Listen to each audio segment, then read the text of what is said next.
नमस्कार दोस्तों, कैसे हैं आप लोग? चलिए हम स्टार्ट करते हैं जहां से हमने छोड़ा था। We were discussing forex. 5 session हम ऑलरेडी कर चुके हैं। This is the 6th session.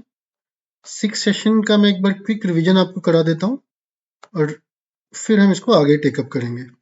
हमने पढ़ा था hedging currency risk, natural hedging strategies. No, we studied natural hedging strategies like for example matching, for example delaying, lagging, etc. Netting and हमने पढ़ा था asset liability management, hedging without using the hedging instruments. मैं एक बार दोबारा आपको repeat करने जा रहा हूँ। आज हम करने जा रहे हैं actual hedging instrument, hedging instruments.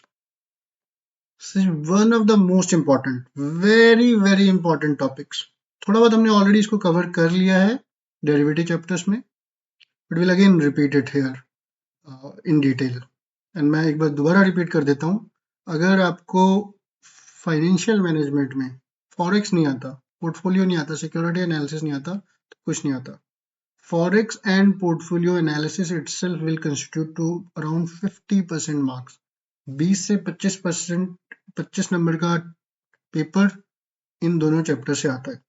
And within the forex this is going to be the most important, most interesting topic. चलिए अब मैं इसको इंस्ट्रूमेंट को आपको ब्रॉडली तो पता ही है, but what we are gonna study here.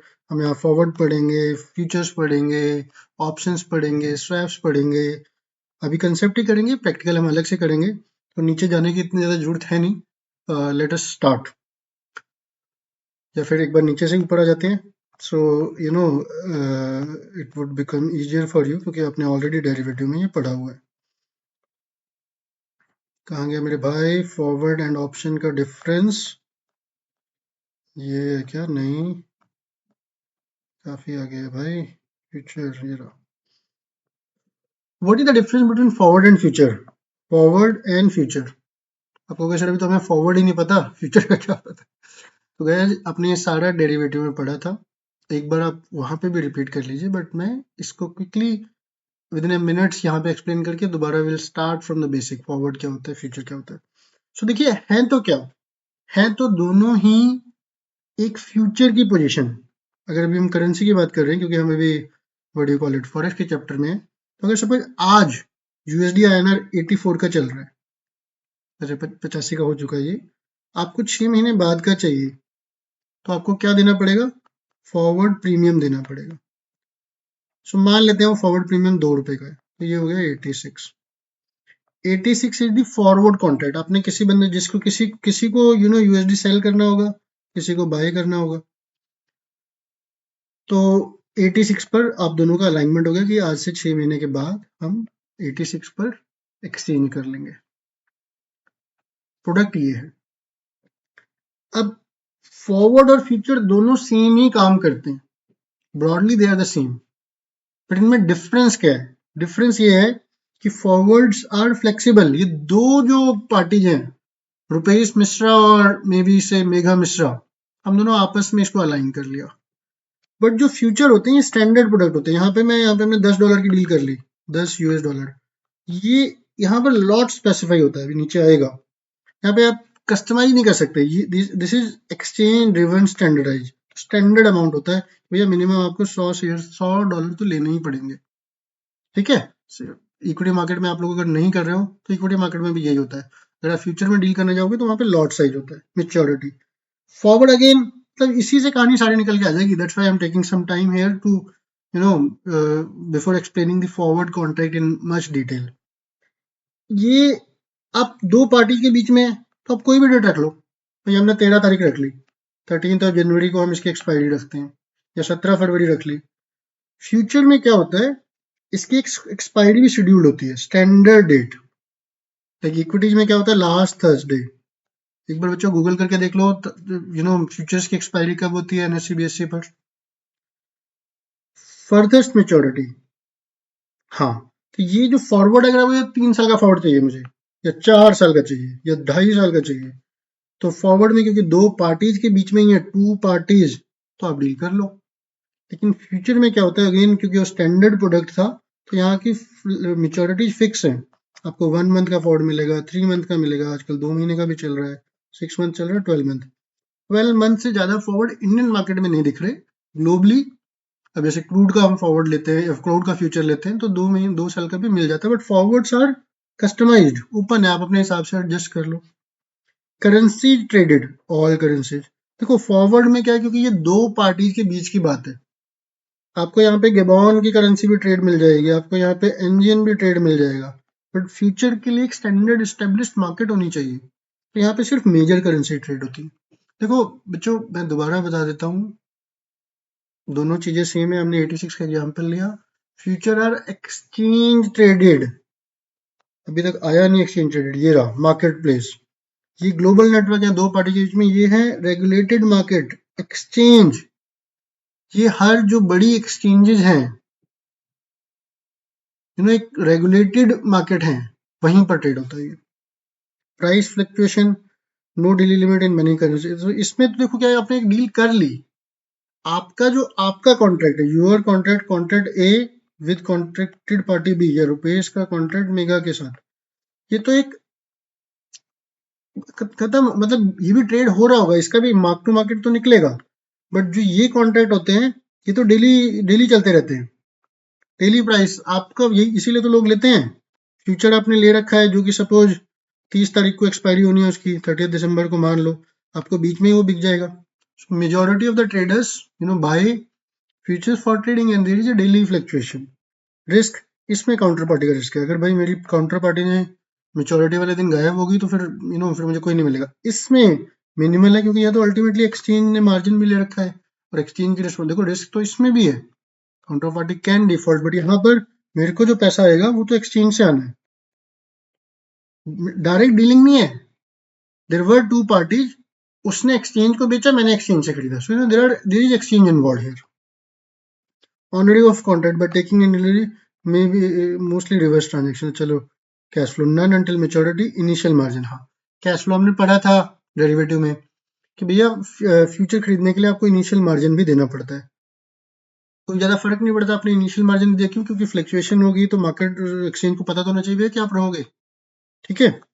Trading hours, ये कभी भी आप कर लो, क्योंकि what do call it, bilateral है, इसके लिए जब एक्सचेंज खुली होगी अब तभी होगा काम। चलिए अब दोबारा वापस करते हैं, आपको वैसे डिफरेंस पहले पढ़ा दिया, फॉरवर्ड पढ़ाया नहीं था, चलो अब दोबारा आपको डिटेल में फॉरवर्ड पढ़ाते हैं। को मैंने इसलिए जल्दी पढ़ा दिया कि डेरिवेटिव में हम फ्यूचर पढ़ चुके हैं, फॉरवर्ड था वहां पे बट लिमिटेड था, फ्यूचर पढ़ चुके हैं, ऑप्शंस पढ़ चुके हैं, अभी फॉरेक्स में बिकॉज करेंसी इन्वॉल्व है तो करेंसी में वही चीज पढ़ रहे हैं, बट कंसेप्ट तो सेम ही है ना भाई। आप चाहे क्रूड का फॉरवर्ड फ्यूचर ले लो, क्रूड का फॉरवर्ड इतना मिलता नहीं, फ्यूचर ले लो, ऑप्शन ले लो, या आप करेंसी का ले लो। तो इसको एक बार फिर भी, given the importance of this chapter, this is gonna be, I can say, your bread and butter, अगर आप फाइनेंशियल रिस्क पढ़ रहे हो, इसके साथ portfolio and to some extent security analysis and mutual fund, ये चार जो चैप्टर है यही है फाइनेंशियल मैनेजमेंट सीए फाइनल की, और यही होनी चाहिए। आपको बाद में एमबीए से कंप्लीट करना है, वो यही 5-6 चैप्टर पढ़ के आते हैं और आप पीछे रह जाते हो। चलो any how, let us go ahead. तो फॉरवर्ड आपको कंसेप्ट तो पता ही, कितनी बार समझाऊं फिर भी बता देता हूँ। It obliges one party to buy and others to sell at specified quantity of nominated underlying financial instrument at specified price on a specified future date। दोबारा से सेम एग्जांपल ले लेते हैं, सपोज हम यूएसडी आईएनआर की बात कर रहे हैं अभी, ठीक है। अभी हम उल्टा ले लेते हैं, इन्फोसिस जो है, क्योंकि उसकी यूएसडी में अर्निंग होती है, उसको अपने यूएसडी बेचने हैं, जब उसको यूएसडी 6 महीने बाद आएंगे तो उसको सेल करने हैं मार्केट में। हैविंग सेड, यहाँ पे रिलायंस इंडस्ट्रीज है, इसको जो अपने what do you call it, oil import करना होता है, तो इसको यूएसडी खरीदने हैं। तो आज से 6 महीने की बाद डेट फाइनल हो गई, से जून, जून 25 लिख देते हैं, ठीक है। अभी क्या चल रहा है यूएसडी आईएनआर, 84 रुपीज। 6 महीने बाद कितना चलेगा, मैंने अभी अभी आपको एफएक्स के ही थर्ड चैप्टर में पढ़ा है कि आईएनआर डेप्रिशिएट होगा। आईएनआर डेप्रिशिएट क्यों होगा, क्योंकि हमारी इन्फ्लेशन उनसे ज्यादा है, हमारे रेट ऑफ इंटरेस्ट उनसे ज्यादा है। तो मोटा मोटा अगर इंडिया में इंटरेस्ट 8% है, वहां पे 5% है, please go and visit forex lecture 3 जिसमें 3% से डेप्रिशिएट हो जाएगा, तो 3% 6 महीने का तो 1.5% हो गया, तो 1.5% अराउंड 2 रुपये मान लेते हैं, वैसे तो कम निकल रहा है, 86 आ गया। इन्फोसिस और रिलायंस इंडस्ट्रीज में कॉन्ट्रैक्ट हो गया कि सपोज $1 लाख की बात हो रही है, 1 मिलियन की बात कर लेते हैं, 1 मिलियन का मतलब $10 लाख, मिलियन में 6 जीरो जाते हैं, दिख भी रहा है आपको? चलो आप देखिएगा, ठीक है। तो $1 लाख की बात हुई हमारी, ठीक है। $1 लाख 6 महीने बाद इन्फोसिस सेल करेगा रिलायंस को, और रिलायंस से ले लेगा वो 86 मल्टीप्लाइड बाई 86, क्योंकि रेट एग्रीड हो चुका, डेट फिक्स है 30 जून, कोई जून का महीना नहीं है। अब उस दिन एक्चुअली यूएसडी आईएनआर 90 का भी हो सकता है, 84 का 84 पे भी रह सकता है, 80 भी जा सकता है, देयर हैज बीन फ्लक्चुएशन। अब तो फ्लक्चुएशन करके भी फायदा है, नहीं करके भी फायदा है, वो अभी हम इसी चैप्टर में लास्ट में स्ट्रेटजी पढ़ेंगे, what are the best strategies, hedge करना चाहिए नहीं करना, क्योंकि अगर रिलायंस ने हेज कर दिया, अगर ये 90 हो गया तो रिलायंस को फायदा है, ठीक है। बट जो रिलायंस का फायदा है वो इन्फोसिस का लॉस है, क्योंकि इसको तो अब फिर 8 करोड़ 60 लाख रुपए ही मिलेगा। अगर इन्होंने किसी ने कुछ ना किया होता तो ठीक है, फिर तो अगर ये सपोज 84 रहता तो कोई फायदा, मतलब इन्होंने इंटरेस्ट जोड़ दो, यू अंडरस्टैंड कि भाई अगर रुपी डेप्रिशिएट हो गया, जो आइडियली उसको as per standard, as per theories depreciate होना चाहिए, तो अगर सिर्फ डेप्रिशिएट होना ही होना है तो फिर करो, तो उसका भी फायदा है ना, क्योंकि ये जो 8.6 करोड़ रुपए अभी रिलायंस को देने थे उसने अभी नहीं दिए, उसने इंटरेस्ट कमाया। यार देखो गाइस, मैं आपको कैसे बताऊं, एक लाइन से पढ़ाना ना थोड़ा मुश्किल है, कई बार आपको पीछे जाना पड़ेगा, कई बार फिर आपको वापस आना पड़ेगा। अब मैं I am getting anxious more than you कि आपको मैं ये कैसे समझाऊं कि 84 जो है वो अपने आप डेप्रिशिएट होके नॉर्मल कीपिंग एवरीथिंग कांस्टेंट वो 86 ही हो जाना चाहिए था। अब जो 2 रुपए रिलायंस ज्यादा दे रहा है, उस 2 रुपए का इम्पैक्ट रिलायंस ने अपने इंटरेस्ट अर्न करके कमा लिया, रिलायंस ने वही 84 बैंक में डाले थे, उस पर उसको 2 रुपए का इंटरेस्ट मिल गया, जिसके बाद डॉलर था उसको 6% मिल रहा था, यहाँ पे मैंने लिखा था 6% एवरेज, डॉलर वाले को 6% का इंटरेस्ट मिल रहा था, इसको 9%, तो ये 3% एडिशनल ऑलरेडी कमा चुका है, वही 3% उठा के इसको दे देगा, ठीक है। तो ये तो एक बेसिक था इंटरेस्ट रेट पैरिटी, जो हम थ्योरी में ऑलरेडी पढ़ चुके हैं। यहाँ तो हमें डिस्कस करना था कि फॉरवर्ड क्या होता है।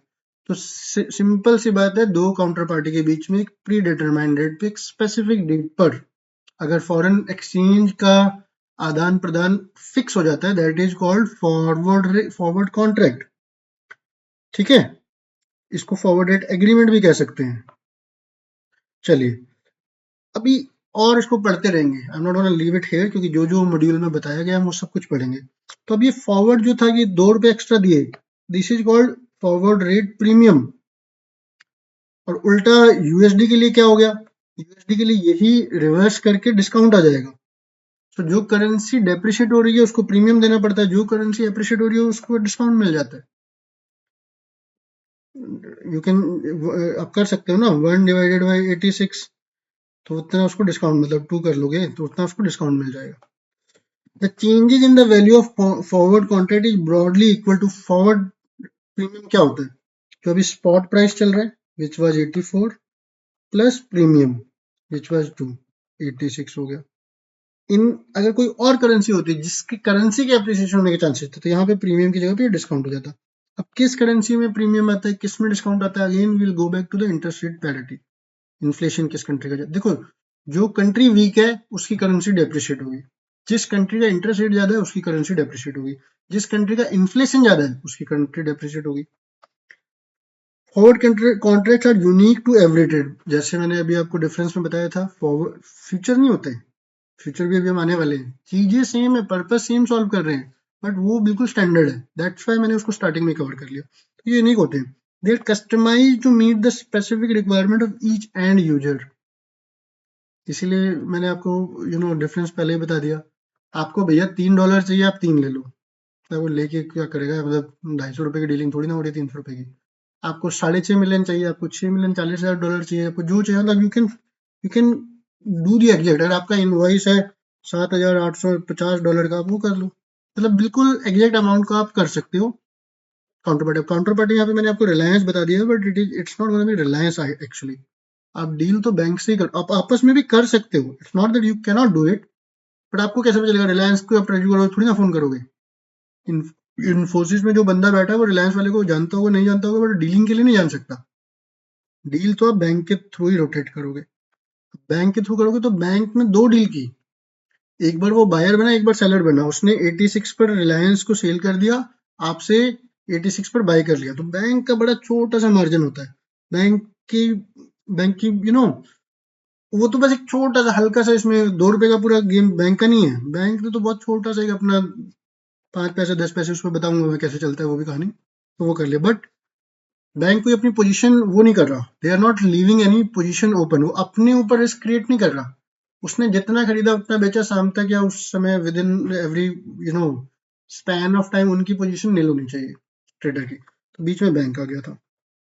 ठीक है, forward rates are not standardised because they are customised, futures are standardised, purpose same serve करते हैं। The term in relation to the contract size, delivery, etc. period are always negotiated. Basically कहने का मतलब है आपको पता होना चाहिए आप करना क्या चाहते हो। आप डॉलर सेल करना चाहते हो, बाय करना चाहते हो, किस महीने में करना चाहते हो, उसके बेसिस पर आप बैंक से नेगोशिएट कर लोगे। बैंक इतने सारे और काउंटर पोजीशन किसी दूसरी एंटिटी के साथ कर लेगा, या फिर ग्लोबल पोजीशन भी होती है उनकी। On maturity, if the price of underlying is higher than the contract by the buyer makes a profit. If the price is lower, then the buyer suffers loss. जैसे इतना आसान है क्या? इतना सिंपल है क्या?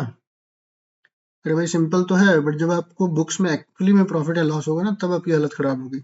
हालत नहीं खराब होगी, आइडली मैंने फॉरेक्स के फर्स्ट चैप्टर में हमने बैसाखी और फार्मर और फसलों की सारी कहानी पढ़ी थी, बट एक बार दोबारा पढ़ लेते। The gain to the buyer is loss to the seller.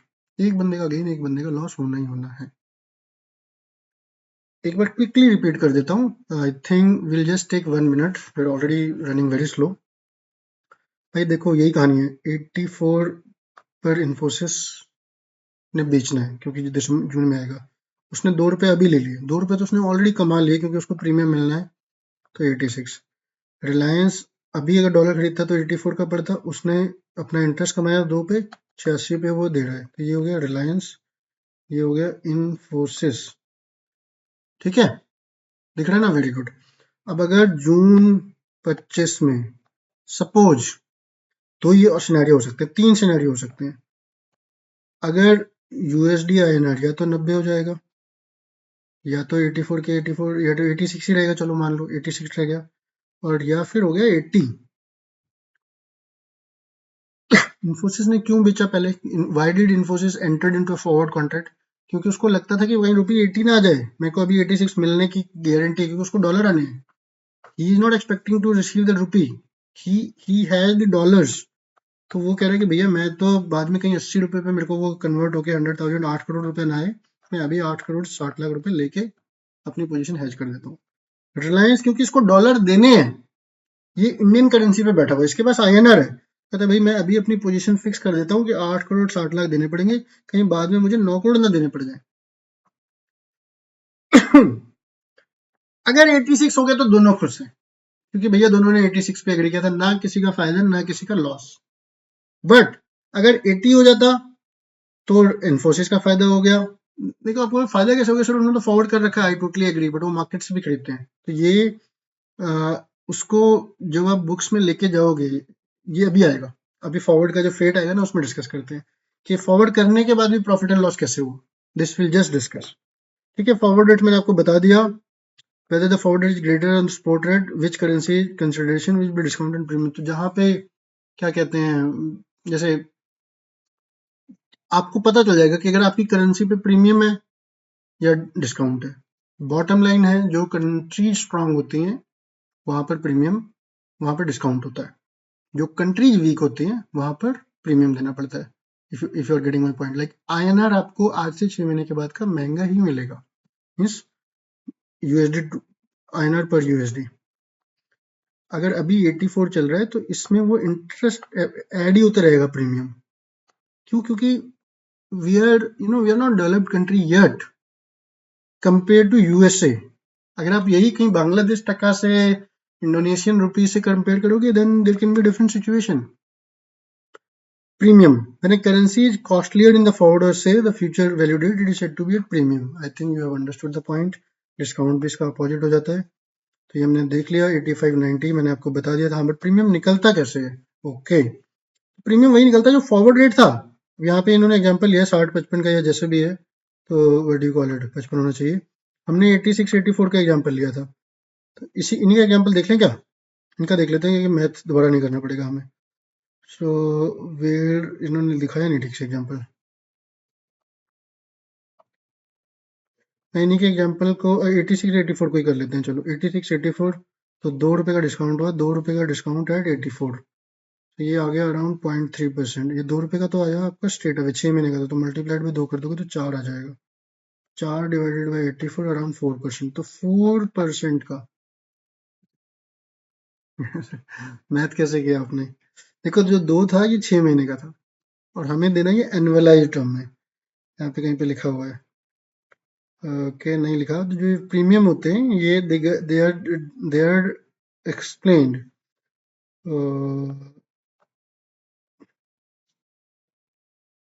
ठीक है. सो प्रीमियम यहाँ पे लिखा नहीं है, बट जो प्रीमियम होते हैं फॉरवर्ड प्रीमियम और जो भी होते हैं they are expressed in annualised percentage terms. Annualised percentage terms. तो आप यही देखोगे यहाँ पे यही हो रहा है. देखो मल्टी 12 कर दिया 6/12. अब क्योंकि मैंने 6 महीने का लिया था, अगर मैं स्टार्टिंग में ही एग्जाम्पल में इंस्टेड ऑफ जून 25 के यहाँ पे दिसंबर 25 का एग्जाम्पल ले लेता, एक साल की बात की वो ले लेता, मैं बोलता एक साल के बाद ये 86 की जगह पे 88 का मिलेगा, तो 4 रुपए का गैप होता, तो सीधे 4 डिवाइडेड बाई 84 हो जाता. ठीक है. तो ये मैंने निकाल दिया, ये आएगा 5.2% के आसपास. मैथ है यार अपना, 4 से कर लिया ना. ये 8.4 इज 10%, तो 4.2 इज 5.2%, तो 4.2 तो है नहीं, तो ये 5% से थोड़ा सा कम आएगा, तो 4.8% आएगा. ठीक है. देखो प्रीमियम या डिस्काउंट है कैसा. ठीक है बोल के निकल जाते हो, समझ में तो कुछ आता नहीं है. चलो कोई नहीं.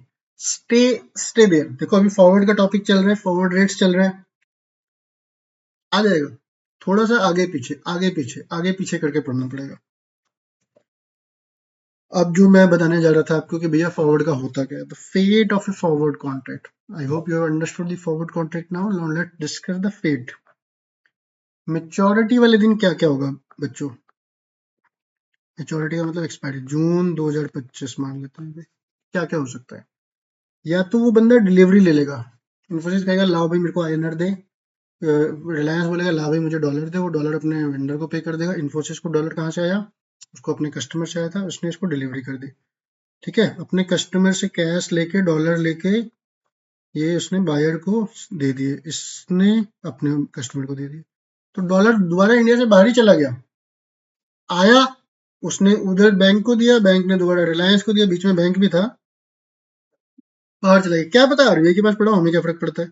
कोई जरूरी नहीं है. बट जो इंडियन कंपनी थी उसने अपने डॉलर निकाल दिए. इन्फोसिस और रिलायंस से डॉलर निकल गया. ठीक है. तो वो थी डिलीवरी. एक होता है बंदे ने कॉन्ट्रैक्ट कैंसिल ही कर दिया. कैंसिल क्यों करेगा ये भी अभी हम आगे पढ़ने वाले हैं. और एक हो गया उसने एक्सटेंड कर दिया. भैया जून में तो मेरे को पैसे नहीं मिल रहे, अब हम इस कॉन्ट्रैक्ट को आगे बढ़ा के सिर्फ दिसंबर 24 कर देते हैं. ठीक है. ओके. इसको अभी पढ़ रहे हैं, छोड़ने वाले नहीं इन तीनों पॉइंट को, क्योंकि ये तीनों के आगे भी वो रखा है डिस्कशन. तो जब डिलीवरी करेगा तो 3 तरीके से डिलीवरी हो सकती है. एक तो ड्यू डेट को हो सकती है, एक अर्ली हो सकती है, एक लेट हो सकती है. तो पहले एक बार सिंपल ड्यू डेट वाली पढ़ लेते हैं यार, ताकि कंफ्यूज करना. तो ड्यू डेट को आपको क्या लगता है क्या होता होगा सिचुएशन? एक तो तरीका बिल्कुल सही जो हमने यहाँ पे एक्सप्लेन किया कि इन्फोसिस को उसके वेंडर ने डॉलर भेजे, इन्फोसिस ने अपना एक foreign currency export EPFC account, exchange EPFC price contract या कोई एक स्पेसिफिक अकाउंट होता है, आप इसको स्पेसिफिक अकाउंट लिख लो अभी. ठीक है. स्पेसिफिक अकाउंट में डॉलर रखा और उसी दिन वो डॉलर उसने बैंक को दिया.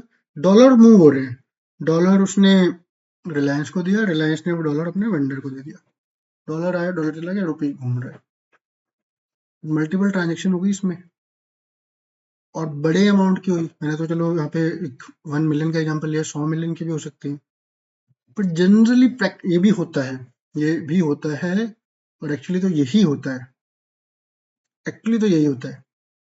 बट इसके अलावा एक दूसरा, मान लो उस दिन डॉलर था 90 पर, 6 महीने के बाद, जो हमारा एग्जाम्पल है, हम अपने एग्जाम्पल पे रहते हैं, ठीक है। दूसरा क्या होता है कि उसी दिन क्या करेगा ये बंदा, रिलायंस क्या करेगा, मार्केट में जाएगा उस दिन डॉलर खरीदने, 9 करोड़ रुपए इसने मार्केट से डॉलर खरीद के, क्योंकि इसको $100,000 लेने थे, मतलब 1 मिलियन लेने थे, डॉलर 1 मिलियन खरीद के इसने अपने वेंडर को दे दी। अब इसकी पोजीशन तो थी 8.6 करोड़ की, 86 पे इसने हेज कर रखा था, तो इसने 9 करोड़ रुपए क्यों दे दिए, 40 लाख कहाँ गई, 40 लाख की क्या करेगा, ये बोलेगा बैंक को, या जो भी इन्फोसिस वाला बैंक था, कि भाई देख मेरी पोजीशन देखा तो 86 की थी, अगर मैं आज जैसे ये पोजीशन कैंसिल करता हूँ, क्या तू मेरे को इतने सारे पैसे देगा, आज पोजीशन कैंसिल कर ले, 40 लाख रुपए तो मुझे सिर्फ गेन दे दे मेरा। इन्फोसिस क्या कहेगा, इन्फोसिस कि यार देखो, इन्फोसिस को डॉलर तो आई है, डॉलर वो बैंक के पास ही रहेंगे, बट वो पोजीशन कैंसिल करके कहेगा 40 लाख का मेरा वो तो पूरे पैसे लेगा, उसको तो 8.6 करोड़ मिल गए, इन्फोसिस को कोई लॉस नहीं हुआ, क्यों, क्योंकि Infosys was sitting on cash, MTM था, तो वो कैंसिल नहीं कर पाएगा, वो कैंसिल करता तो बैंक को ही हुआ जो भी हुआ, क्योंकि इन्फोसिस भी अपनी पोजीशन क्लोज कर चुका है, बुक्स में भी कुछ नहीं होगा इन्फोसिस को, he is already done the forward. तो 2 लाख थे ना, इन्फोसिस ने अपने बैंक के साथ डील कर रखा था, और उस बैंक ने आगे रिलायंस के साथ कर रखा था, तो रिलायंस वाला बंदा ये डील कैंसिल कर देगा, और यहाँ से 40 लाख रुपए उसने बैंक से ले लिए। देखो ultimately who is at loss, देखो लॉस में तो इन्फोसिस भी है, लॉस में तो इन्फोसिस, अगर उसने कॉन्ट्रैक्ट ना किया होता, तो अगर वो आज की डेट में कैंसिल करेगा, हाँ तो ठीक है, इन्फोसिस ने कैंसिल कर दिया, उसने बैंक को दिए 40 लाख रुपए, और जो उसको वो डॉलर है उसने मार्केट में बेच दिया 90 लाख, 9 करोड़ के, तो बेसिकली बैंक का जो सेटलमेंट हुआ वो सिर्फ प्रॉफिट एंड लॉस का रह गया, ठीक है। अब इसी को थोड़ा आगे बढ़ाते हैं, अर्ली डिलीवरी और लेट डिलीवरी। लेट डिलीवरी में तो और भी इशू जाएंगे, बट अर्ली डिलीवरी अगर कोई करना चाहता है, तो अर्ली डिलीवरी यहाँ पे देखो इन्होंने सॉल्यूशन भी दिया था, मैंने आपको थोड़ा नीचे तक मैं लेके नहीं आया, तो अगर अर्ली डिलीवरी करनी है, अगर आपको अर्ली डिलीवरी करनी है, तो it would be in a way new forward contract. पुराना वाला जो था, देखो फॉर एग्जांपल मैं आपको एग्जांपल दे देता हूँ, यहाँ पे लिखे हुए एग्जांपल का क्या करेंगे, जब मैं ये नए एग्जांपल देते रहूंगा, तो पढ़ लेते हैं यार फिर से। The situation does not any problem, rate applied and would rate originally agreed upon। यहाँ पे लिखा है क्या कहीं पे क्वेश्चन, क्वेश्चन तो लिखा हुआ था, ये था, ठीक है, ठीक है।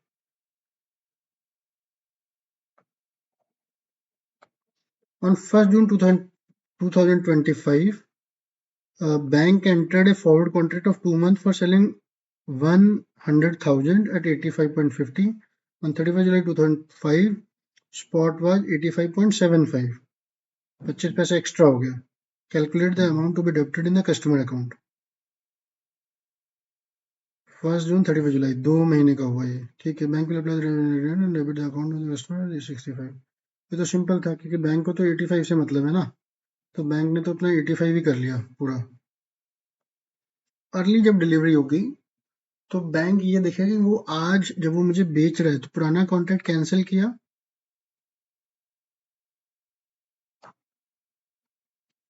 जो कॉन्ट्रैक्ट अपना से जून 24 तक का था, 1 सेकेंड गाइस, जो अपना जून 24 तक का कॉन्ट्रैक्ट था 86 का, वो आपका कैंसिल हो गया। अब जिस दिन आपकी अर्ली डिलीवरी हो रही है, जिस दिन आपकी अर्ली डिलीवरी हो रही है, अब उस दिन अगर ये 85 है, तो आपको क्रेडिट 85 से मिलेगा।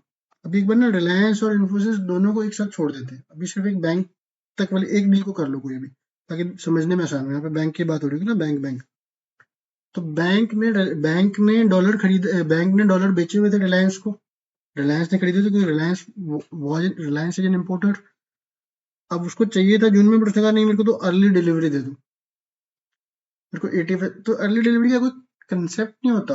हो सकता है क्योंकि इन अ वे पोजीशन तो प्रोटेक्टेड है, बट ये प्रैक्टिकल लाइफ में कैसे चलेगा? Swap difference, interest on outflow, that's it. ठीक है, तो बेसिकली ये चलेगा कैसे? Customer may result in outlay of fund, the bank से charge from the customer at a rate not less than prime lending rate. ये तो चलो डिफरेंट है। However if inflow fund, bank may have its own discretion. तो basically होगा क्या? यही example ले लेते हैं कि सपोज उस दिन रेट था बीच में 85, तो इसने मार्केट से 85 पे खरीदा और डिलीवरी।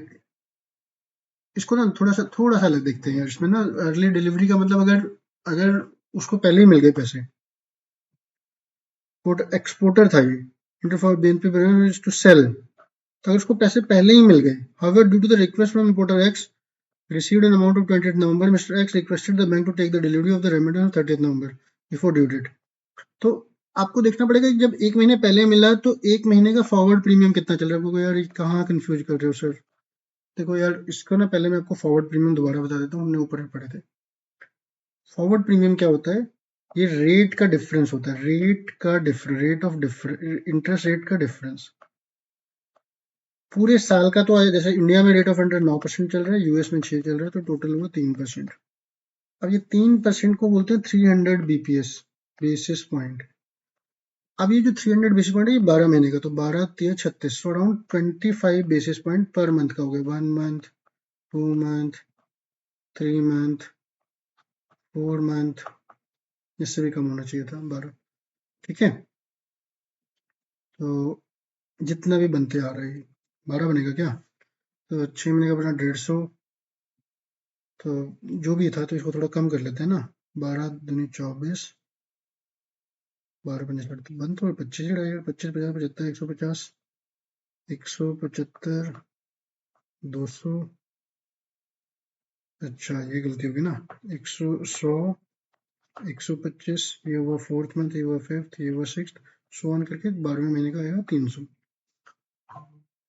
अब पॉइंट ये है कि अगर किसी ने एक महीने पहले डिलीवरी ले ली, तो ये जो 25 बेसिस पॉइंट का गैप है, which is called what? Swap difference, someone will have to bear. If you are a seller, then you will gain additional 25 basis point. If you are a buyer, then you will lose, I mean buyer हो तो आपको gain हो जाएगा। मतलब basically ये cost है, cost of carrying for 1 month. तो थोड़ा अमाउंट ना बड़ा लेना पड़ेगा समझाने के लिए।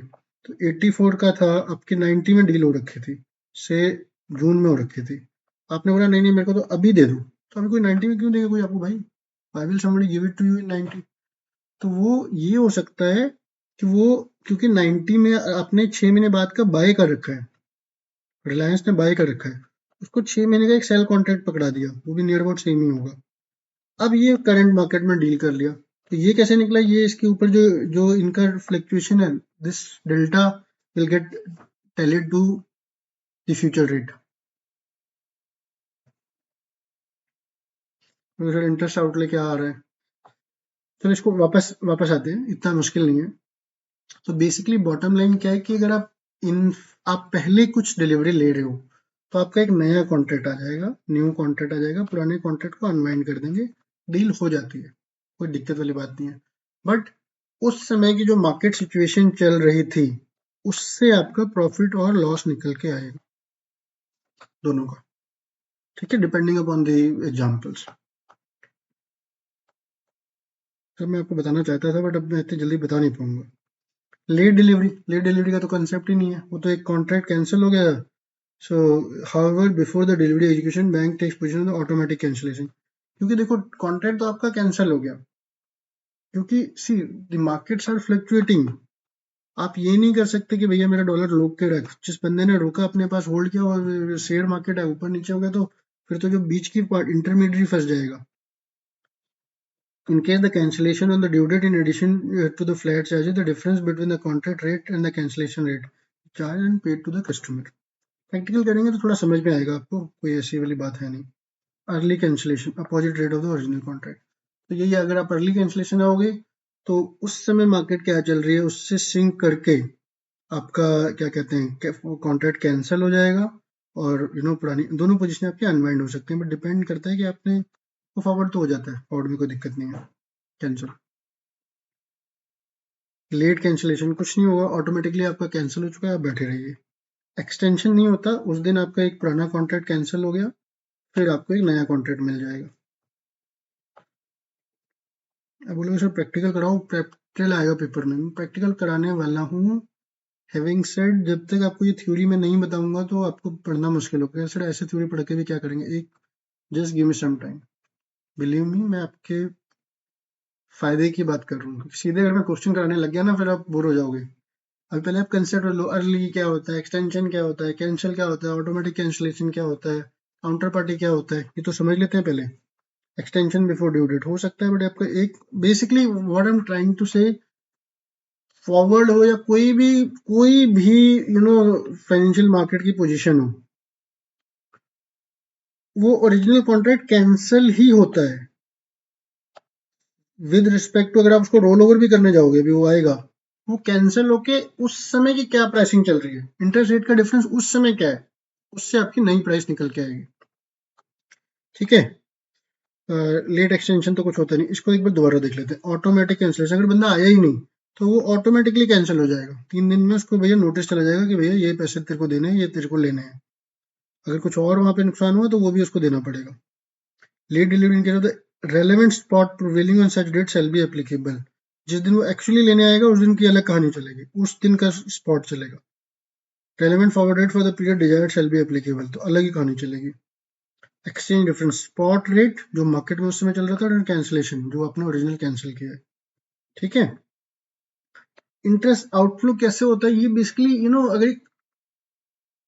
अगर किसी को आईएनआर देने थे, अगर बैंक आपने बोला कि यार देखो मेरे पास डॉलर तो पड़े हुए हैं, बट अभी मैं डॉलर, आप प्लीज मेरे यूज मत करो, बट आप मुझे आईएनआर दे दो, ये आप 1 महीने बाद मेरे डॉलर ले लेना। इन्फोसिस बोलता है डॉलर तो मेरे पास आने वाले हैं, बट अभी आप मुझे आईएनआर दे दो, ये डॉलर की डिलीवरी आप बाद में लेना। तो बैंक ये आईएनआर कहाँ से देगा, क्योंकि उसने अपने डॉलर लिए नहीं, अगर डॉलर लेता तो वो रिलायंस को बेचता, वहां से कैश लेता फिर देता। तो इस चक्कर में बैंक ने अगर पहले कभी कैश दे दिया तो बैंक 3 दिन का इंटरेस्ट भी चार्ज करेगा। They all get factored in into the prices. चलिए आगे बढ़ते हैं गाइस। नॉन डिलीवरेबल फॉरवर्ड क्या होता है, so बेसिकली जो मैं आपको इतनी देर से समझाने की कोशिश कर रहा था, जिसमें मुझे लगता है आज कि मैं थोड़ा सा बेस तक आपको नहीं ले जा पाया, क्योंकि it was not so easy. मैं I will repeat this lecture again. Forward क्या होता है, अर्ली डिलीवरी, मैथमेटिक्स कैसे आते हैं, आई थिंक प्रैक्टिकल करेंगे दोनों अलग अलग व्यू से, बाय साइड सेल साइड, तो आपको समझ में आएगा।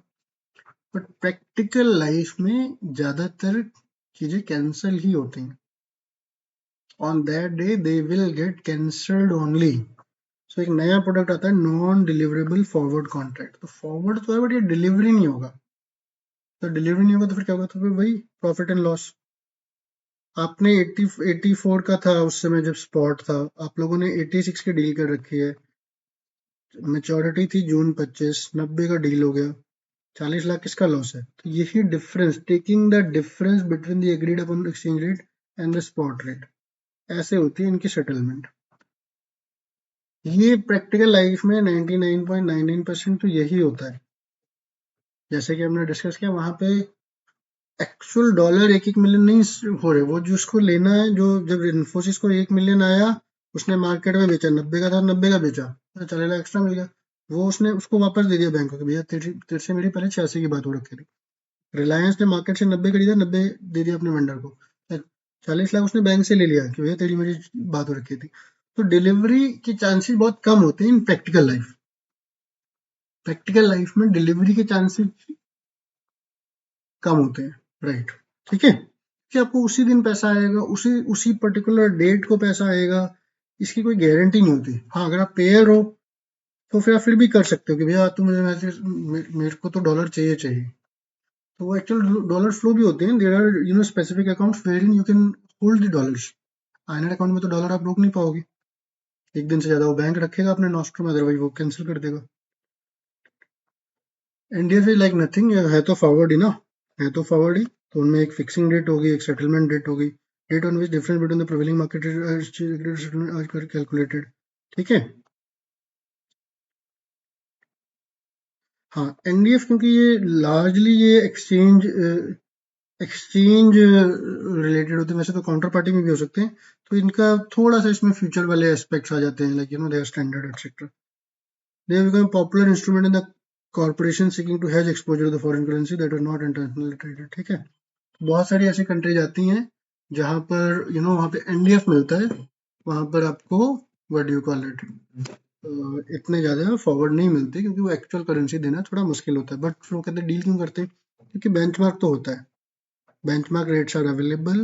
वो वो भी वही करेगा कि जाके गवर्नमेंट से खरीद के फिर आपको देगा, इससे अच्छा ज्यादा बेटर है. वो कहता है कि यार है ना, सीधे सेटलमेंट ले लो मेरे से.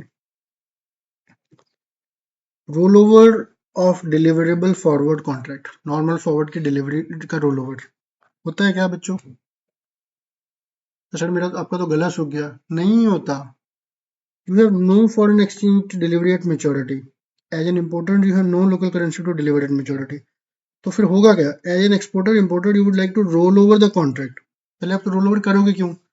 क्योंकि अगर आपने डिलीवरी की बात कर रखी थी कि मेरा डॉलर आएगा, इन्फोसिस को डॉलर आना था, सपोज माइक्रोसॉफ्ट से आना था या कहीं से भी आना था, नहीं आया, रिलायंस को देना था, चलो मैं नहीं दे रहा अभी, ठीक है, और what ever you can call it. अगर मेरे पास अभी है ही नहीं पैसे तो मैं इसको रोल करते हैं. तो होगा क्या, इसके रीजन क्या हो सकते हैं? Non receipt of foreign currency, non agreement on the payment with the client, non availability of the longer period forwarded. हाँ, ये अलग चीज़ है कि भैया आपका इंटेंशन ही नहीं था, आपका इंटेंशन ही नहीं था डिलीवरी लेने का. आपका था क्योंकि मेरे को तो 12 महीने बाद पैसे आने थे, बट उस उतने बड़े कॉन्ट्रैक्ट अवेलेबल नहीं थे, इसलिए मैं हर 3 महीने की पोजीशन ले रहा हूँ. तो लॉन्गर पीरियड हम ऐसे बना रहे हैं 12 महीने. ये भी होता है क्योंकि एक बार आपने 10 साल का एक लोन ले लिया है, 10 साल के बाद आपको से एक $100 मिलियन की पेमेंट करनी है, US डॉलर. अब 10 साल का फॉरवर्ड है ही नहीं मार्केट में, तो आप क्या करोगे? एक एक साल का लेके उसको रोल ओवर करते रहोगे. तो बोलोगे सर रोल ओवर तो होता ही नहीं. हाँ, तो उसी पे वापस आ रहे हैं. ओह, इसमें तो काटी थी कहानी. हाँ, ये रहा. An to roll over the contract which effectively means spot cancellation. आपका जो पुराना 1 साल वाला कॉन्ट्रैक्ट था वो कैंसिल हो गया. 84 से लेके जो सपोज 88 का था, ₹4 का आपको प्रॉफिट या लॉस हो गया. अब जो अगला कॉन्ट्रैक्ट है वो उसका बेस प्राइस होगा 88. हमारे एग्जांपल में 90 था. अगर 90 का रेट आ चुका तो जो 40 लाख का गेन लॉस था वो खत्म. अब अगला 1 साल पे नया प्राइस, नया स्पॉट, नया फॉरवर्ड. स्पॉट तो जो भी है. And booking a new contract of later date. अब आ रहा है बच्चों आपको समझ में कि मैं इतना बोर क्यों हो रहा हूँ पढ़ाते हुए? क्योंकि बेसिकली ये बोल रहा है roll over, roll over. Ultimately ना रोल ओवर हो रहा है, ना अर्ली सेटलमेंट हो रहा है, ना लेट डिलीवरी हो रही है, सब कुछ कैंसिल होके नया ही कॉन्ट्रैक्ट आ रहा है. तो मैं आपको क्या समझाते रहूं कि भैया अर्ली डिलीवरी कैसे होती है? प्रैक्टिकल लाइफ में एक बार जब आपका कॉन्ट्रैक्ट हो गया, क्योंकि वो जो देखो, आप इसको ना इक्विटी से समझ पाओगे अगर आपको थोड़ा बहुत इक्विटी में इंटरेस्ट है. भाई 1 साल बाद ये इक्विटी के डेरिवेटिव भी होते हैं, इक्विटी के फॉरवर्ड होते हैं. 1 साल बाद की कोई एक प्राइस मैंने बुक कर रखी है. अब वो प्राइस, हाँ ये हो सकता है कि जो 1 साल के बाद कोई चेंज ही ना हो, that is okay. This could have stayed at 86 पे रह जाता, शायद कोई मार्केट मूव नहीं हुई, किसी को प्रॉफिट लॉस नहीं हुआ, हमने आगे फॉरवर्ड कर, दैट इज ओके.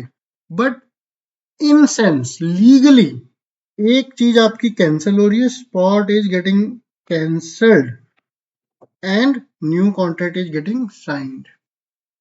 चलो गुस्सा नहीं होते, आगे बढ़ते हैं. Future contracts. तो future is nothing like but forward, but ये जो होते हैं स्टैंडर्डाइज साइज के होते हैं. Quantity and quality, time and place, delivery method, ये सब इनका एक्सचेंज से गवर्न होता है. Future are smaller in contract size than the forward swap, which means they are available for a wider business. तो smaller larger पे तो मैं नहीं जाऊंगा, but they are traded on the exchange platform.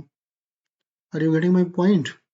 Currency का भी आप फ्यूचर पे ले सकते हो, बट फिर वो lot size and all that stuff, इसमें इतनी फ्लेक्सिबिलिटी नहीं होती फिर कैंसिल करने की. चलिए आगे आते हैं, ऑप्शन पे आ जाते हैं. ये भी हमने डेरिवेटिव में पढ़ा हुआ है, बट एक बार क्विकली पढ़ लेते हैं. या तो आप बाय का ऑप्शन लोगे या सेल का ऑप्शन लोगे. कॉल ऑप्शन का मतलब right to buy. Call option मतलब right to buy and sell option मतलब राइट टू सेल। देखो गैस, मैं एक बार दोबारा रिपीट कर देता हूँ। I know I am in middle of a session, इसका एक मेरे को छोटा भी एक सेशन बनाना पड़ेगा। फॉरवर्ड और फ्यूचर एक ही चीज होगी, ठीक है, it just method of trading. फिर आपका आ जाता है ऑप्शन। ऑप्शन हम अभी पढ़ने जा रहे हैं। इसके बाद वो इन दोनों का मिक्सचर होके आ जाएगा। फॉरवर्ड और ऑप्शन दोनों को मिक्स कर दिया, ये कर दिया, वो कर दिया, उसको आप तुम IRS भी कर सकते हो, स्वैप भी कर सकते हो, ये भी अभी हम पढ़ेंगे। तो अभी ऑप्शन को थोड़ा ठीक से समझते हैं। Forward was simple, forward was much, ये भी सिंपल ही है। Forward was much simpler. कैसे था भाई? 84 अभी चल रहा है, 6 महीने बाद मुझे 86 पे डॉलर मिल जाएगा। ₹2 का जो लॉस है, लॉस मुझे क्यों हो रहा है? Because there is a inflation delta, there is in interest rate delta. अगर आप ₹100, ये ₹84 और $1 दोनों को बैंक में रखोगे, ये भी हमने फोर्थ सेशन में पढ़ा हुआ है, तो ये 84 हो जाएगा 86, ये एक नहीं पहुंचेगा वहां तक, या फिर ये 87 हो जाएगा, ये 1.04 होगा, 87 डिवाइडेड बाय जो भी होगा वो 86 ही आएगा। तो ये हमने पिछले सेशन में पढ़ा हुआ है, ठीक है। अब आ जाते हैं ऑप्शन पे। Right to buy, right to sell, what would you like to have? आप क्या खरीदना चाहोगे? सर हम तो दोनों ही लें, दोनों क्यों लोगे भाई? Why will you take both? You can take both, but अभी क्यों लोगे दोनों? सो कॉल ऑप्शन क्या होता है? In a contract that gives buyer the right but not the obligation to buy a specified number of unit of a commodity और foreign currency. अब Reliance जो है, उसको तो पता है कि मुझे पे करना है डॉलर। रिलायंस कितनी क्लास ले ली, वो इम्पोर्ट भी बहुत, रिसीव भी बहुत करता है। चलो टाटा की किसकी बात कर लें, जो भी है, रिलायंस की जगह पे इम्पोर्टर की बात कर लेते हैं। जो अपना इम्पोर्टर है, इम्पोर्ट तो इंडिया ऑयल ही करता है, इसलिए रिलायंस का नाम याद आ रहा था। जो इम्पोर्टर है, उसको तो डॉलर पे करना है। पे क्यों करना है? क्योंकि वो बंदा नहीं माना, जो उसको बेचता है उसने बोला मैं तो US डॉलर में ही बुक करूंगा। जो हमने एक नेचुरल एजिंग, अगर इसने INR में डील कर ली होती तो उसका एफएक्स एक्सपोजर ही नहीं होता। एक्सपोजर हमने सेशन 3 में पढ़ा है। फिर ये इसको अब डॉलर ही पे करने हैं, तो डॉलर पे करने के लिए डॉलर होने भी तो चाहिए। अब ये तो एक ऐसा है, वो अभी हम आगे पढ़ने वाले हैं, या तो आप चुपचाप बैठा रहे, उस दिन मार्केट से खरीदे, क्या पता इसको फायदा हो जाए, प्रॉफिट हो जाए, बट लॉस भी हो सकता है। सेम फर्स्ट सेशन फार्मर की कहानी। तो रिलायंस है जो इम्पोर्टर है, इसको तो डॉलर चाहिए ताकि ये अपनी लायबिलिटी को पे कर सके। इसकी liability is in US dollar, ठीक है, लायबिलिटी। तो इसको डॉलर बाय करने पड़ेंगे। सो ही विल बी बेनिफिटेड अगर इसके पास राइट टू बाय है कि भैया मेरे को $1 मिलियन देने हैं, $1 मिलियन, 6 महीने बाद, 6 मंथ लेटर। तो उसने उसका कॉल ऑप्शन ले लिया, कॉल ऑप्शन ले लिया, राइट टू बाय। उस दिन 6 महीने बाद डॉलर खरीदेगा और दे देगा। तो फॉरवर्ड ही कर लेता, फॉरवर्ड भी कर सकता था। फॉरवर्ड कर forward is 100% sure and certain. Option में क्या है? अब यही तो, this is the best part. तो अगर इसने फॉरवर्ड क्यों नहीं किया, या फॉरवर्ड और ऑप्शन में डिफरेंस क्या है, ये भी नीचे पढ़ाएगा भी, बट हम इसको यहीं पे समझने की कोशिश करते हैं। अब सपोज 6 महीने बाद जो पोजीशन है वो 90 की है। इसने जो कॉल लिया था कि मैं 6 महीने बाद 86 पर खरीदूंगा। जो बंदा बाय करता है, whosoever buys the ऑप्शन, वो पे करता है प्रीमियम, वो एक फीस पे करता है। द होल, ठीक है। अमेरिकन न्यूज पे वापस आते हैं। Seller is called the writer और ग्रांटर, ये रिसीव करेगा, इसको फीस मिलेगी। बायर विल हैव टू पे द फीस। तो रिलायंस ने से 25 पैसे पे के, या 50 पैसे ले लेते हैं, 50 तो देगा नहीं अगर उस समय का ऑप्शन ₹2 का चल रहा होगा। देखो अगर ऑप्शन में रिलायंस के पास क्या है, रिलायंस ने ₹2 का फॉरवर्ड प्रीमियम बचाया। अगर वो फॉरवर्ड देता तो अभी 84 का चल रहा था, उसको 86 पे मिलता। ₹2 का जो भी डेल्टा शेल्टा निकाल लो, क्योंकि वो गैस है, ये राइट टू बाय है। एक बंदे ने गैस लगा रखा था कि भैया ये तो 86 आएगा ही नहीं, ये क्या करेगा, मुझे करके मार्केट रेट हो जाएगी, तो 1 रुपए के प्रीमियम पे उसको दे दिया। तो what I am trying to say कि जो फॉरवर्ड का ऑप्शन की जो कॉस्ट है वो फॉरवर्ड प्रीमियम के डेल्टा से डिराइव होगी। अगर इसने पूरे 2 के 2 रुपए दे दिए फिर तो इसको क्या फायदा देता, तो फॉरवर्ड ही कर लेता ना। तो इसने 1 रुपए या 50 पैसे पे एक ऑप्शन ले लिया। अब अगर सपोज ये 90 का हो गया और दूसरा ऑप्शन है कि 80 का हो गया, क्योंकि हमने एग्जाम्पल ही बीच में लिया 85 86 पे। तो अगर 80 का हो गया डॉलर तो रिलायंस खरीदेगा या नहीं खरीदेगा? 80 का तो हो गया है, मार्केट में चल रहा है, इसके पास राइट टू बाई भी था। अगर 80 का हो गया तो फिर 100% खरीदेगा। सर क्यों? क्योंकि इसको डॉलर चाहिए। अब डॉलर इसको 80 में मिल गया तो इसका आईएनआर आउटफ्लो सिर्फ 8 करोड़ का हुआ। अगर ये 90 का हो गया तो फिर ये नहीं खरीदेगा, छोड़ यार मैं तो मार्केट से खरीद के दे दूंगा अपने वेंडर को। But in this case, what the Reliance is losing? Reliance is losing only the fees which it has paid, which is 1 rupee. तो मोटा मोटा इसको सिर्फ 10 लाख का नुकसान हुआ।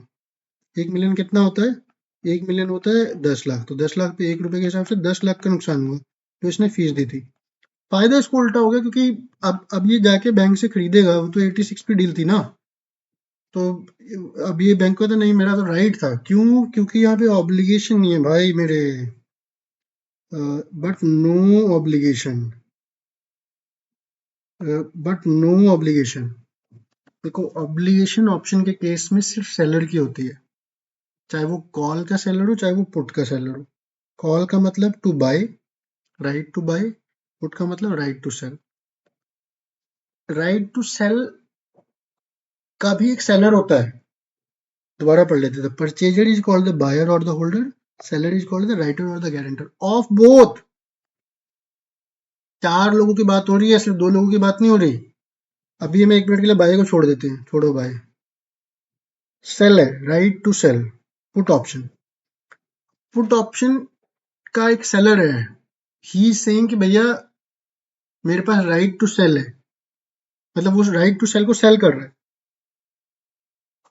राइट टू सेल को वो सेल कर रहा है मुझे, इसका मतलब मेरे पास राइट टू बाय हो गया। सो इसको आप इस तरीके से देख सकते हो, एक बंदे का जो राइट टू बाय है दूसरे बंदे का राइट टू सेल हो जाता है। राइट टू सेल नहीं होता है, ऑब्लिगेशन आ जाता है। But the bottom line is कि जो ऑब्लिगेशन है, अब जो ये पुट ऑप्शन है, मैंने पुट ऑप्शन बेचा, आपने खरीदा, you have a right to sell, I have an obligation to buy. मैंने पुट ऑप्शन बेचा तो मेरी ऑब्लिगेशन है, उसके बदले में मैंने आपसे क्या लिया, फीस ले ली। तो भाई बैंक ने फीस ली थी, यहाँ तो हम बाय ऑप्शन की बात कर रहे थे।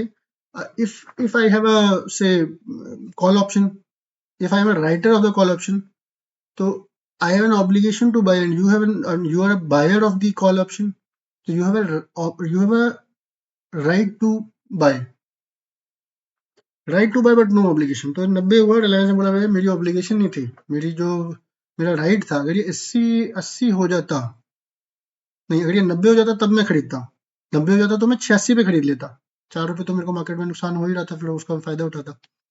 तो अब अगर रुपी एप्रिशिएट हो जाता है, एप्रिशिएट का मतलब कम हो गया, तो ऑप्शन वाले बंदे को फायदा है।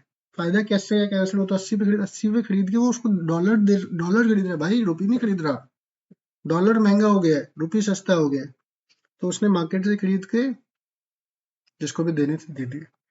ठीक है, only the seller is obliged. Future में बहुत पार्टीज होती है, फ्यूचर में तो भैया दोनों पार्टीज का होता है, बट कोई प्रीमियम नहीं होता। इसमें प्रीमियम इज पेड, इसमें नो प्रीमियम इज पेड, क्योंकि इसमें थोड़ी सी ज्यादा बेटिंग है। इसमें भी बेटिंग है, बट इसमें एक हेजिंग है। इसमें आपको जरूरत थी, जरूरत तो उसमें भी थी, बट चलो, इसमें प्रीमियम पे होता है, इसमें प्रीमियम पे नहीं होता। देखो, ऑप्शंस आर बिट इम्परफेक्ट, क्या वो मैं आपको अलग से समझाऊंगा। क्योंकि देखो ऑप्शन में क्या है,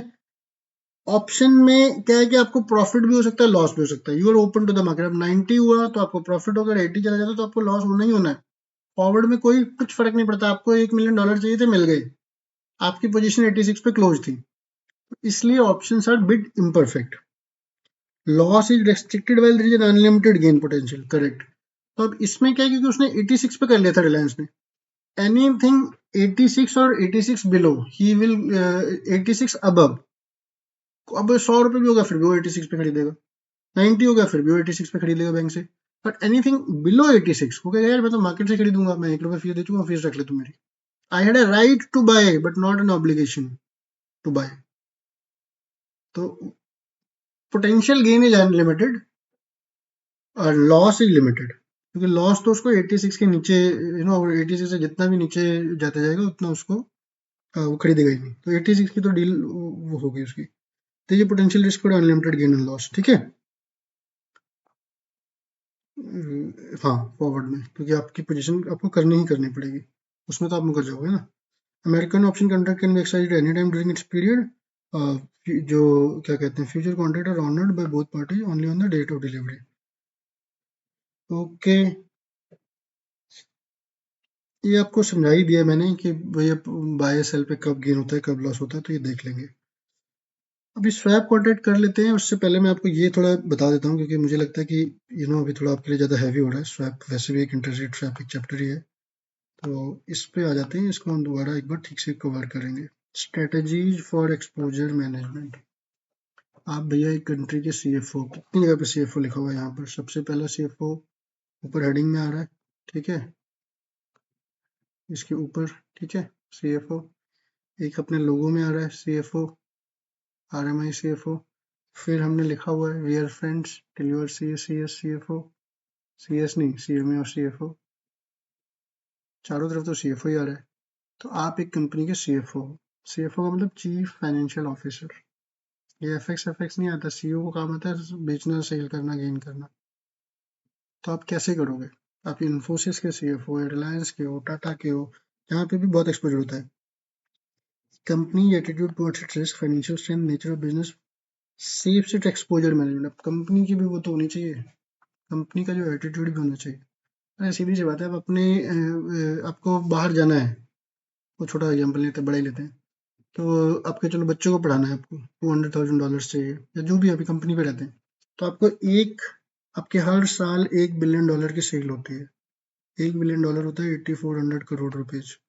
अगर 10 बिलियन कर दूं तो 84,000 करोड़ रुपीज, इसके आसपास ही हुई है। वैसे रिलायंस की सेल चलो 5 बिलियन के आसपास है, तो 5 बिलियन कर लेते हैं, 8×5 = 40, अराउंड 42,000 करोड़ रुपीज। 84 पे है सारी कहानी, 84 पे चल रही है। अगले साल भी आपको 1 बिलियन, 5 बिलियन और 10 बिलियन आना है। क्या करोगे आप? 4 separate strategy options are feasible. 4 तरीके की आप स्ट्रेटजी रख सकते हो। गला बैठ रहा है बट इसको खत्म करते हैं।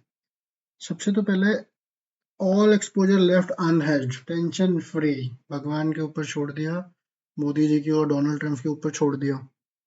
हमें पता है कि अभी 84 चल रहा है, हमें पता है आरबीआई हमारा काम करेगा, मोदी जी हमारा काम करेंगे, ये भैया 83 को क्रॉस नहीं करेगा।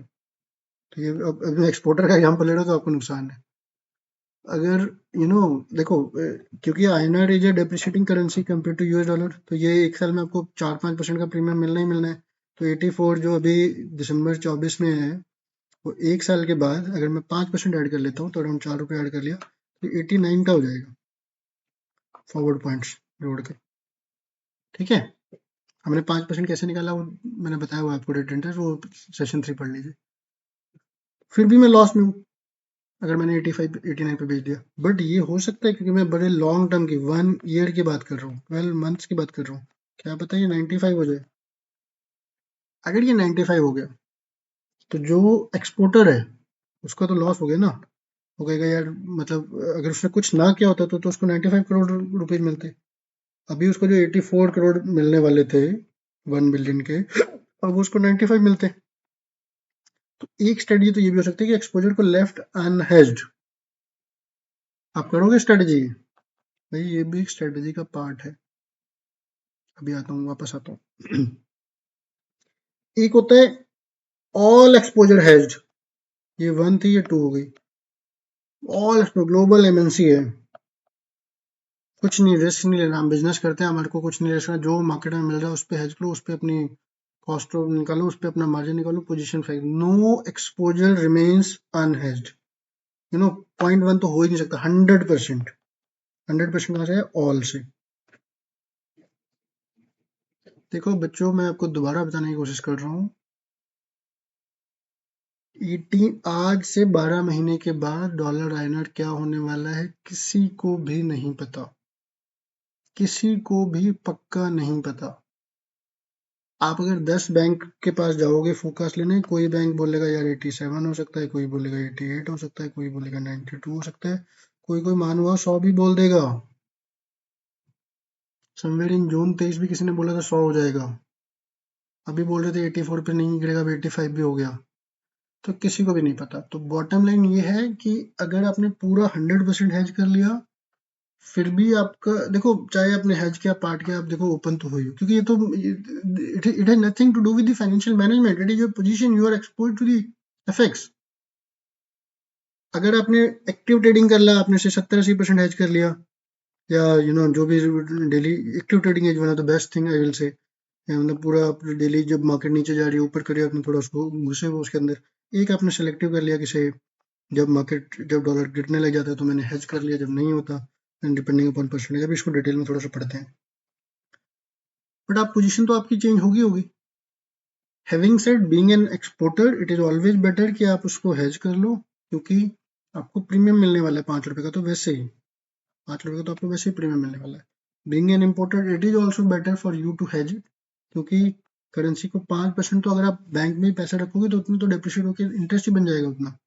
आपने अगर 84 रुपए बैंक में रखा 5% के रेट से, तो आपका 89 वैसे मिलेगा, इसको पे किया 1 साल के बाद। Low risk low reward, and low risk reasonable reward, high risk low reward, high risk high reward. So selective hedging है क्या ये? ठीक है, तो देखो इसमें लो रिस्क लो रिवॉर्ड लिखा है कहीं पे? क्या लिखा तो नहीं है, हाई रिस्क लो रिस्क, तो लो रिस्क लो रिवॉर्ड। तो ये जो दोनों पोजीशनें ऐसी हैं, ये यही लो रिस्क यहाँ पे आ गया, लो रिवॉर्ड, लो रिस्क लो रिवॉर्ड, ऑल एक्सपोजर हेज, सब कुछ करके बैठे हैं, लो रिस्क लो रिवॉर्ड हो गया। ठीक है, सो irrespective of the attractiveness, option to take a forward, automatic hedging, option doesn't require any investment management, इसमें तो कुछ करना ही नहीं है, जब जो ऊपर वाला था, all exposure left unhedged, automatic hedging of exposure in the forward market, नहीं ये वाला है, all exposure hedged, कोई ज्यादा दिमाग नहीं लगाना, जिस डेट को आना है सारा हेज कर दिया, हेज क्या कर दिया, फॉरवर्ड ले लिया, ऑप्शन भी नहीं लिया, सारे फॉरवर्ड ले लिए। The negative side is that automatic hedging at whatever rate the available is hardly likely to result into optimum cost. At least some management seems to prefer this strategy on the ground that active management exposure is not really their business. देखो some नहीं, at least some management. I have seen many MNCs जिनका ये business नहीं है, active management of exposure is not their business. वो कहते हैं जैसे ही आई फॉरवर्ड लायबिलिटी देने वाली पे करने वाली 100% हेज करो, तो जो होगा होगा, हमें आज पता है, क्योंकि आज जब आप हेज करने जाओगे, depending upon the market scenario, you will get the decent rates. Low risk reasonable reward, ये आ गया आपका सिलेक्टिव हेजिंग।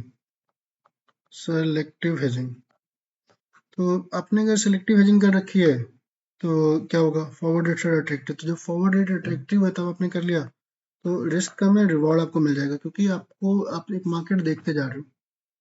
भाई आपको जो प्रॉपर्टी खरीदनी थी, देखो इसको प्रॉपर्टी का एग्जांपल फॉरवर्ड में रहते हैं, प्रॉपर्टी जब आपको सस्ती थी तब आपने खरीद ली, क्योंकि वो आपको थोड़ा फिर भी दिख रहा होता है, फॉरवर्ड डॉलर शॉलर आपको दिखते तो है नहीं।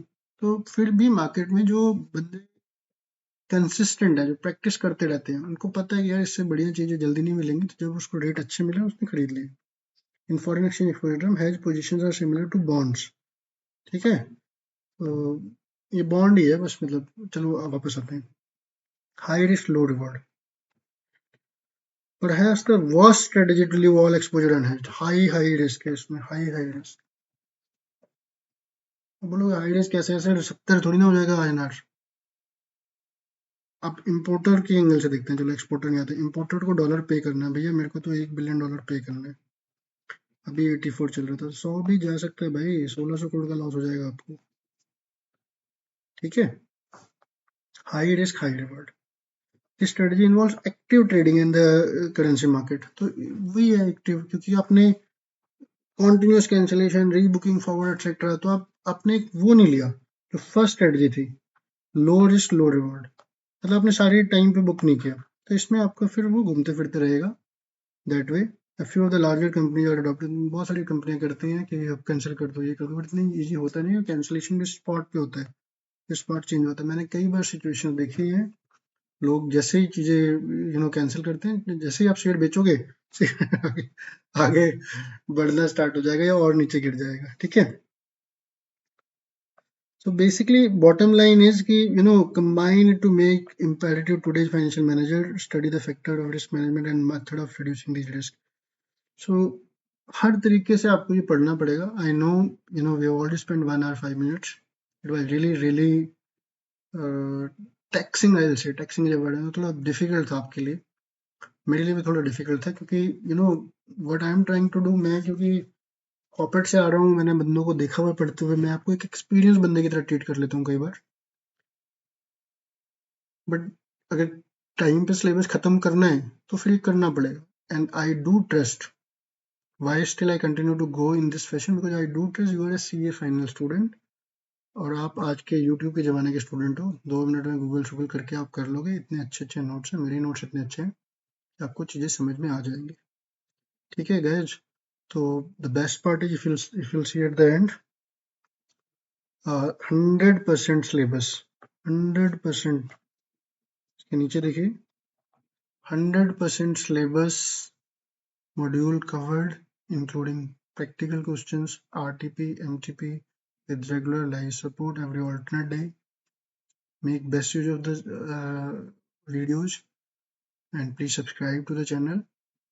इससे क्या होता है कि आपको नोटिफिकेशन जल्दी से मिलेंगे, तुरंत मिलेंगे, और आप फटाफट उसको पढ़ के स्टडी करके आप क्वेश्चंस भी डाल सकते हो, and you can be ready with your questions whenever we do the live streaming. कितने खुश हो गए बच्चे चलिए guys, thank you so much. I know कि कुछ एक टीचर लास्ट में रिवाइज भी कराते हैं, आई थिंक मुझे भी ये करना चाहिए, बट अब ये पूरा कंक्लूजन आ चुका है। मुझे पता है कि ये जो ये हमारा छठा सेशन था फॉरेक्स का, अब मैं 1 घंटे का सेशन बनाऊंगा जिसमें फॉरेक्स को रिवीजन करेंगे।